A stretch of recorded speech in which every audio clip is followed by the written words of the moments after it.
Chapter 12. Jill heard something like breaking glass and held perfectly still, listening. The acoustics of this mansion were strange, the long corridors and unusual floor plan making it hard to tell where sounds were coming from. Or if you even heard them at all. She sighed, taking a last look around the quiet, book-lined sitting room at the top of the stairs. She'd already checked the 3 other rooms along with the gallery railing and found exactly nothing of interest. A sparse bedroom with 2 bunks, an office, and an unfinished den, with a locked door and a fireplace inside. The only switches she found were light switches, though she had gotten rather excited over a rather sinister-looking black button on the wall of the office, until she pushed it, and found that she'd managed to discover the drainage control for an empty fish tank in the corner. She'd found some ammo for the Remington. She supposed she could be grateful for that. A dozen shells in a metal box underneath one of the bunks in the bedroom. But if there'd been any hidden crests, she'd missed them. Jill took out Trent's computer and checked the map, finding her position at the top of the stairs. Just past the sitting room's second door was a wide U-shaped corridor that angled back around to the front hall balcony. The corridor was also connected to 2 rooms, one a dead end and the other leading through several more. She put the computer away and drew her Beretta, taking a moment to clear her mind before stepping into the corridor. It wasn't easy, between trying to figure out what had happened in the house to create monsters and her concerns about her team. Her thoughts were distinctly messy. Should have looked closer at those papers. The office had been simple. A desk, a bookshelf, but there was a rack of lab coats by the door, and the papers strewn across the desk had mostly been lists of numbers and letters. She knew just enough chemistry to know that she was looking at chemistry, so she didn't bother trying to read them. But since finding the papers, she had begun to think of the zombies as the result of a research accident. The mansion was too well maintained to have come from private money, and the fact that it had been kept a secret for so long suggested a cover-up. She guessed that there was a couple of months' worth of dust on almost everything, which coincided with the first attacks in Raccoon. If the people in the house had been conducting some kind of an experiment, and something had gone wrong... Something that transformed them into flesh-eating ghouls? That's a bit far-fetched. But it made more sense than anything else she could come up with, although she'd keep her mind open to other possibilities.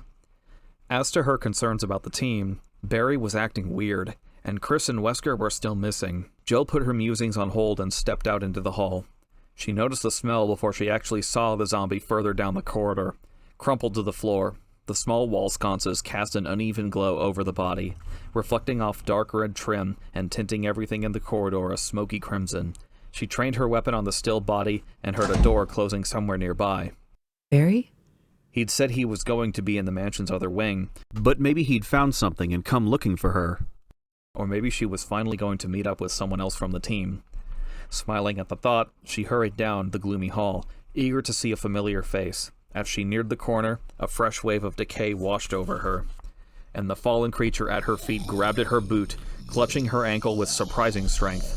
Startled, Jill flailed her arms to keep her balance, crying out in disgust as the slobbering zombie itched its rotting face toward her boot. Its peeling skeletal fingers scrabbled weakly at the thick leather, seeking a firmer grip. And Jill instinctively brought her other boot down on the back of its head, the heavy tread sliding across the skull with a sickening wet sound. A wide piece of flaking scalp tore away, revealing glistening bone. The creature kept clawing at her, oblivious to the pain. The second and third kicks hit the back of its neck, and on the fourth she felt as much as heard a dull snap of vertebra giving out, crushed beneath her heel. The pale hands fluttered, and with a choking liquid sigh, the zombie settled to the musty carpet. Jill stepped over the limp body and ran around the corner, swallowing black bile. She was convinced that the pitiful creatures roaming the halls were victims somehow, Just as much as Becky and Pris had been. and releasing them to death was a kindness. But they were also a menace, not to mention morbidly unwholesome. She had to be more cautious. There was a door to her right, heavy wood overlaid with twining metal designs. There was a picture of armor over the key plate, but like the other doors she'd come across upstairs, it was unlocked. There was no one inside the well-lit room, but she hesitated, suddenly reluctant to continue her search for whoever else was wandering the area. 2 walls of the large chamber were lined with full suits of armor, 8 to a side, And there was a small display case at the back. not to mention a large red switch set into the middle of the gray tiled floor. Another trap? Or a puzzle? Intrigued, she walked into the room and headed for the glass-fronted display. The silent, lifeless guards seemed to watch her every move. There was a couple of mysterious grated holes in the floor, one on either side of the red switch. For ventilation, perhaps, and she felt her heart speed up a little, suddenly sure that she had found another of the mansion's traps. A quick inspection of the dusty display case decided it for her. There wasn't any way that she could see to open it. The glass front a single thick piece. I'm supposed to push that button, thinking that it will open the case. And then what? She had a sudden, vivid image of the ventilation hole sealing off and the door locking itself. A death by slow suffocation in an airless tomb. The chamber could fill with water, or some kind of poisonous gas. She looked around the room, frowning, wondering if she should try to block the door open, or perhaps there was another switch hidden in one of the empty suits. Every riddle has more than one answer, Jilly. Don't forget it. Jill grinned suddenly. Why push the button at all? She crouched down next to the case and took a firm grip on the barrel of her handgun. With a single firm tap, the glass cracked, the thin line spidering away from the impact. She used the butt of the gun to knock out a thick chunk and reached carefully inside. She withdrew a hexagonal copper crest, engraved with an archaic smiling sun. She smiled back, pleased with her solution. Apparently some of the house's tricks could be worked around, provided she ignored a few rules of fair play. All the same, she found herself hurrying back to the door, not wanting to call it a win until she was clear of the solemn chamber. Stepping back into the blood-hued corridor, she stood for a moment, holding the crest as she weighed her options. She could continue to look for whoever had closed that door, or head back to the puzzle lock and place the crest. As much as she wanted to find her team, Barry had been right about needing to get out of the mansion. If any of the other stars were still alive, they'd surely also be looking for an escape. Her thoughtful gaze fell across the fetid, broken creature that she'd killed, lingering on the slowly spreading pool of dark fluid surrounding its scabby head, and she realized suddenly that she desperately wanted to leave the house, to escape its tainted air and the pestilent creatures that stalked its cold and dusty halls. She wanted out, and as soon as was humanly possible. Her decision made, she hurried back the way she'd come, gripping the heavy crest tightly. She'd already uncovered two of the pieces that the stars needed to escape the mansion. She didn't know what they'd be escaping to, but anything had to be better than what they would leave behind. Richard! Rebecca immediately dropped to her knees next to the Bravo, feeling his throat for a pulse with one trembling hand. Chris stared mutely down at the torn body, already knowing that she wouldn't find a heartbeat. The gaping wound on Richard Aiken's right shoulder was drying, no fresh blood seeping through the mutilated tissue. He was dead. He watched Rebecca's slender hand slowly drop away from the Bravo's neck, and then reach up to close his glazed, unseeing eyes. Her shoulders slumped. Chris felt sick over their discovery. The communications expert had been a positive, sweet guy, and only 23 years old. He looked around the silent room, searching randomly for some clue as to how Richard had died. The room they'd entered just off the second-floor balcony was undecorated and empty. Except for Richard, there was nothing. Frowning, Chris took a few steps toward the room's second entrance and crouched down, brushing at the dark tile floor. There was a dried crust of blood in the shape of a boot heel between Richard's body and the plain wooden door 10 feet away. He stared at the door thoughtfully, tightening his hold on the Beretta. Whatever killed him is on the other side. Maybe waiting for more victims. Chris, take a look at this. Rebecca was still kneeling by Richard, her gaze fixed on the bloody mass of his torn shoulder. Chris joined her. The wound was ragged and messy, the flesh discolored by trauma. Strange, though, how it didn't seem very deep. See those purple lines radiating out from the cuts? And the way the muscle has been punctured here and here? She pointed to two dark holes about 6 inches apart, each surrounded by skin that had turned an infected-looking red. Rebecca sat back on her heels, looking up at him. I think he was poisoned. It looks like a snake bite. Chris stared at her. What snake gets that big? She shook her head, standing. Got me. Maybe it was something else. But that wound shouldn't have killed him. It would have taken hours for him to bleed out. I'm pretty sure he was poisoned. Chris regarded her with new respect. She had a good eye for details and was handling herself remarkably well, considering. He searched Richard's body quickly, coming up with another full clip and a shortwave radio. He handed both to Rebecca, tucking Richard's empty Beretta into his waistband. He looked at the door again, then back at Rebecca. Whatever killed him might still be back there. Then we'll have to be careful. she said. Without another word, she walked to the door and stood there, waiting for him. I gotta stop thinking of her as a kid. She's outlived most of the rest of her team already. She doesn't need me patronizing her or telling her to wait behind. He stepped up to the door and nodded at her. She turned the knob and pushed it open, both of them raising their weapons as they edged into a narrow hallway. Straight ahead were a few wood steps leading to a closed door. To their left, an offshoot of the hall, another door at the end. There was blood smeared on the walls bordering the steps, and Chris was suddenly certain that it was Richard's. His killer was behind that door. He motioned down the offshoot, speaking quietly. You take that room. You run into any trouble, come back here and wait. Check back in 5 minutes either way. Rebecca nodded and moved down the narrow hall. Chris waited until she'd gone into the room before climbing the steps, his heart already thudding solidly against his ribs.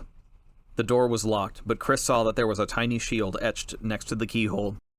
Rebecca was turning out to be more useful than he could have possibly imagined. He took out the key she'd given him and unlocked the white door, checking his Beretta before moving inside. It was a large attic, as plain and unassuming as the rest of the mansion was ornate. Wooden support beams extended from the floor to the sloping ceiling, and other than a few boxes and barrels against the walls, it was empty. Chris walked farther in, his guard up as he scanned for movement. At the other side of the long room was a partial wall, maybe 4 feet by 9. Standing several feet from the back of the attic, it reminded him of a horse stall, and it was the only area that wasn't open to view. Chris moved toward it slowly, his boots against the wood floor sending hollow echoes through the cool air. He edged to the wall, training his Beretta over the top as he peered down, his heart pounding. No snake, but there was a jagged hole near the floorboards between the 2 walls, a foot high and a couple across, and a strange, acrid odor. Musky, like the smell of some wild animal. Frowning at the scent, Chris started to back away, and stopped, leaning in closer. There was a rounded piece of metal next to the hole, like a penny the size of a small fist, and there was something engraved on it, a crescent shape. Chris walked around the side and into the stall, keeping a wary eye on the hole as he crouched down and picked up the metal piece. It was a 6-sided disc of copper with a moon on it. A nice bit of craftsmanship. Inside the hole, a soft, sliding sound. Chris jumped back, targeting the opening as he moved. He backed up quickly until his shoulders brushed the attic wall, then started to edge away. And a dark cylinder shot out of the opening, lightning fast. It was as big around as a dinner plate, and it hit the wall inches from his right leg, wood crunching from the impact. Oh shit! That's a snake! Chris stumbled away as the giant reptile reared back, pulling more of its long, dusky body out of the wall. Hissing, it raised up, lifting its head as high as Chris's chest and exposing dripping fangs. Chris ran halfway across the room and spun, firing at the massive diamond-shaped head. The snake let out a strange hissing cry as the shot tore through one side of its gaping mouth, punching a hole through the tightly stretched skin. It dropped back to the floor and whipped itself toward him in a single waving push of its muscular body, at least 20 feet long. Chris fired again, and a chunk of scaly flesh erupted from the snake's back, dark blood spewing from the wound. With another roaring hiss, the animal reared up in front of him, its head only inches away from Chris's gun, blood gushing from the hole in its mouth. Eyes. Get the eyes. Chris pulled the trigger and the snake fell across him, knocking him to the floor, its body thrashing wildly. The tail slammed into one of the thick support beams hard enough to crack it as Chris struggled to free his pinned arms, to at least hurt it worse before he died. And the cold, heavy body suddenly went limp, sagging bonelessly to the floor. Chris! Rebecca rushed into the room and stopped cold, staring at the monstrous reptile. Whoa! His boot found one of the wooden supports, and with a tremendous shove, Chris managed to wiggle out from underneath the thick body. Rebecca reached down to help him up, her eyes wide with awe. They stared down at the wound that had killed the creature, the black liquid hole where its right eye had been, obliterated by a 9mm slug. Are you okay? Chris nodded. A few bruised ribs, maybe, but so what? He'd literally been inches from certain death, and all because he stopped to... He held up the copper crest, having to pry his clenched fingers from around the thick metal. He'd held onto it throughout the attack without even realizing it, and looking at it now, he had a gut feeling that it was important somehow. Maybe because you were almost snake food for picking it up? Rebecca took it from him, tracing a finger over the engraved moon. Find anything? Rebecca shook her head. Table? Couple of shelves? What's this for anyway? Chris shrugged, Looking back down at the bloody hole where the snake's shining eye had been, he shuddered involuntarily, thinking of what would have happened if he'd missed that final shot. Maybe we'll figure it out somewhere along the way. Come on, let's get out of here. Rebecca handed the crest back to him, and together they hurried out of the cold attic. As he closed the door behind them, Chris realized suddenly that although he'd never cared before, he now absolutely hated snakes. Barry walked heavily up the stairs in the main hall, the knot of dread in the pit of his stomach tightening with each step. He'd been through every room he could open in the East Wing and had come up empty-handed. The same horrible images played through his mind over and over as he trudged up the steps. Kathy and Moira and Pollyann, terrified and suffering at the hands of strangers in their own home. Kathy knew the combination to the gun safe in the basement, but the chances of her making it down the stairs before someone could get in. Barry reached the first landing and took a deep, shaky breath. Kathy wouldn't even think to run for the weapons if she'd heard someone breaking through one of the windows or doors. Her first priority would be to get the girls to make sure they were okay. If I don't find those crests soon, nothing will be okay. He hadn't seen a phone or radio anywhere in the house. If Wesker couldn't get to that laboratory, how would he be able to contact the people at White Umbrella and call off the killers?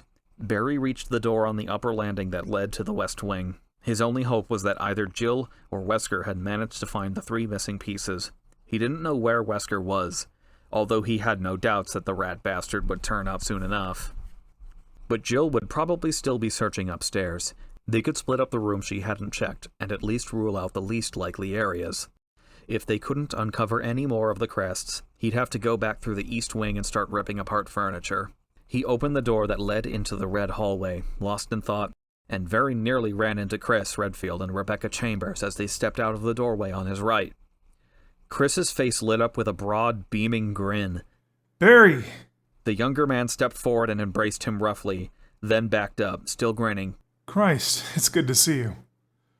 I'm starting to think that me and Rebecca were the last ones alive. So, where are Wesker and Jill? Barry pasted a smile on as he fumbled for an acceptable answer, feeling almost sick with guilt. Lying to Jill hadn't been easy, but he'd known Chris for years. Kathy and the girls, dead. Jill and I came after you, but all the doors in the hall were locked, and when we got back to the lobby, the captain was gone. Since then, we've been looking for you two and trying to find a way out. Barry smiled more naturally. It's good to see you, too. Both of you. At least that much is true. So, Wesker just up and disappeared? Barry nodded, uncomfortable. Yeah, and we found Ken. One of those ghouls got to him. Chris sighed. I saw. Forrest and Richard are dead too.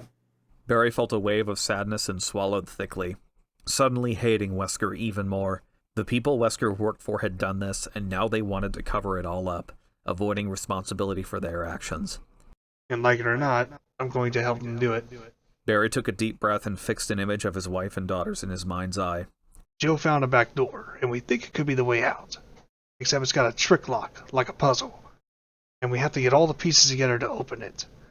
There are these 4 metal crests, made of copper. Jill got one already, and we think the rest are hidden throughout the mansion. He trailed off at Chris's sudden grin as Chris reached into his vest. Something like this? Barry stared at the crest that Chris had produced, feeling his heart speed up. Yeah, that's one of them. Where did you find it? Rebecca spoke up, smiling shyly. He had to fight a big snake for it. A really big snake. I think it may have been affected by the accident. Though a cross-genus virus. Those are pretty rare. Barry reached for the crest as casually as he could manage, frowning. Accident? Chris nodded.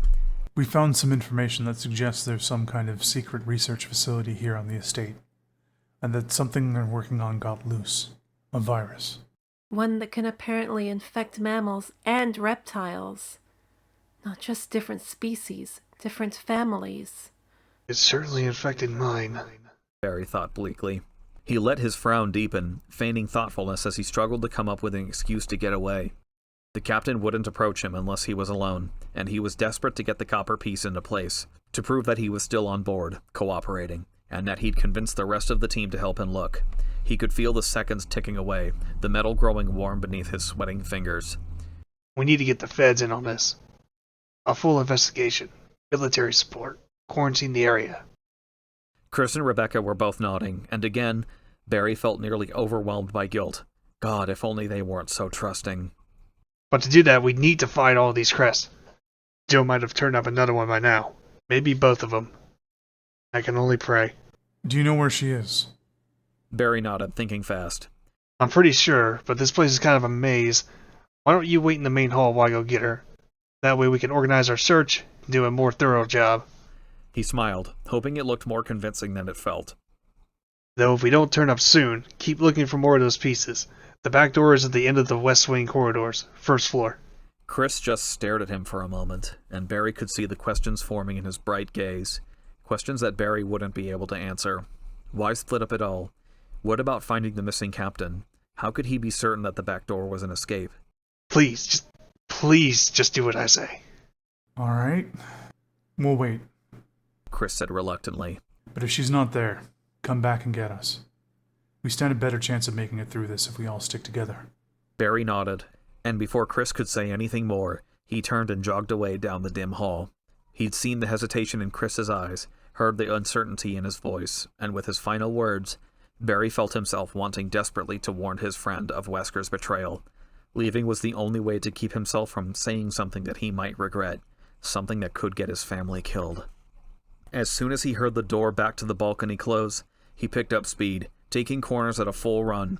There was a dead zombie near the door that led to the stairs, and Barry leaped over it, the stench falling away as he ducked through the connecting passage.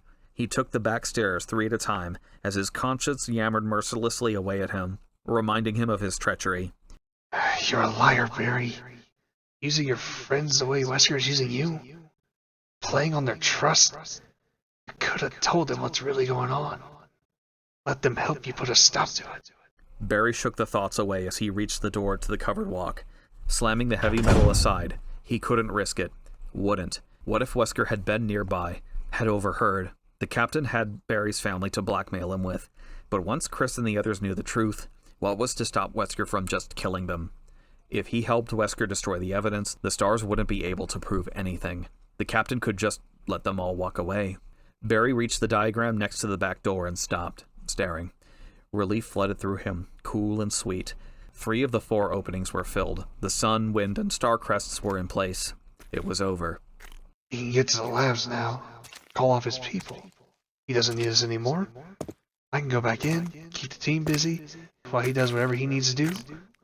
The RPD will show eventually, and we can forget this ever happened. He was so elated that he didn't register the muted footsteps on the stone path behind him. Didn't realize that he wasn't alone anymore until Wesker's smooth voice spoke up beside him. Why don't you finish the puzzle, Mr. Burton? Barry jumped, startled. He glared at Wesker, loathing the smug, bland face behind the sunglasses. Wesker smiled, nodding his head at the copper crest in Barry's hand. Yeah, right. Barry muttered darkly, and slipped the final piece into place. There was a thick, metallic sound from inside the door, and Wesker walked past him, pushing the door open to reveal a small, well-used tool shed. Barry peered inside, saw the exit at the opposite wall. There was no diagram set next to it, no more crazy puzzles to figure out. Kathy and the girls were safe. With a low bow, Wesker motioned for Barry to step inside the shed, still smiling. Time's short, Barry, and there's still a lot for us to do. Barry stared at him, confused. What do you mean? You can get to the lab now. Well, there's been a slight change of plans. See, it turns out that I need to find something else, and I have an idea of where it might be. But there are some dangers involved. And you've done a good job so far. I want you to come along. Wesker's smile transformed into a shark-like grin, a cold, pitiless reminder of what was at stake.